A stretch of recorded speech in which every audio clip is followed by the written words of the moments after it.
zadnjih 20 let, podobno kot v Evropi, vladali liberalci, konzervativci in socialdemokrati. Z leti so se razlike med njimi v programih in v dejanjih tako rekoč zapletale. Ekonomsko in socialno uresničujejo popolnoma vsi isti program, ki bi ga lahko poimenovali kar neoliberalni program. Njihove razlike se reducirajo samo še na zadeve, kot je na primer odnos do partizanstva.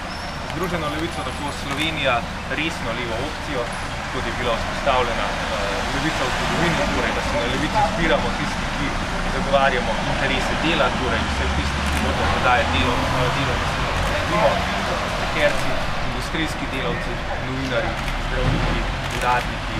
In vsi ti so se zgodovinsko zbirali na levici, medtem ko so se na desnici zbirali zagovorniki obstoječega stanja, zagovorniki kapitala.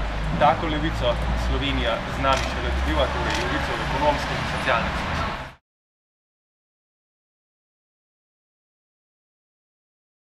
Prva je ustavitev varčevanja, saj varčevalne politike dokazano krize zadnjih 5 let ne rešujejo, ampak jo poglabljajo.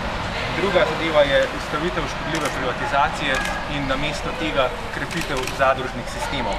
Tretja, delavsko soupravljanje in samoupravljanje v podjetjih, saj so v Sloveniji tako menedžerji v privatnih podjetjih kot politiki v državnih podjetjih zadnjih letih padli na izkušnje zgodovine.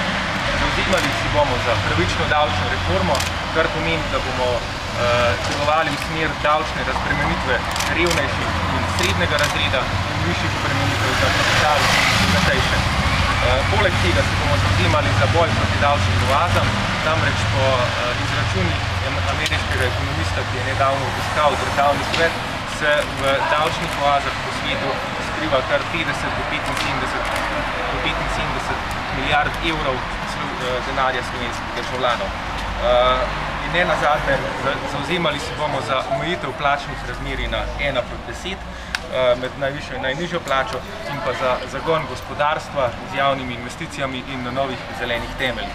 Združeno levico tako 99% slovenskega prebivalstva, ki v trenutnih političnih strankah nima svoje politične podpore, končno dobiva svoj glas. Združena levica ima kandidate po celi državi? Po celi državi. 88 kandidatov, mislim, da 40% je žensk, pokrito vse. Dobili smo tudi 200 in več podpor na posamezno volilno enoto.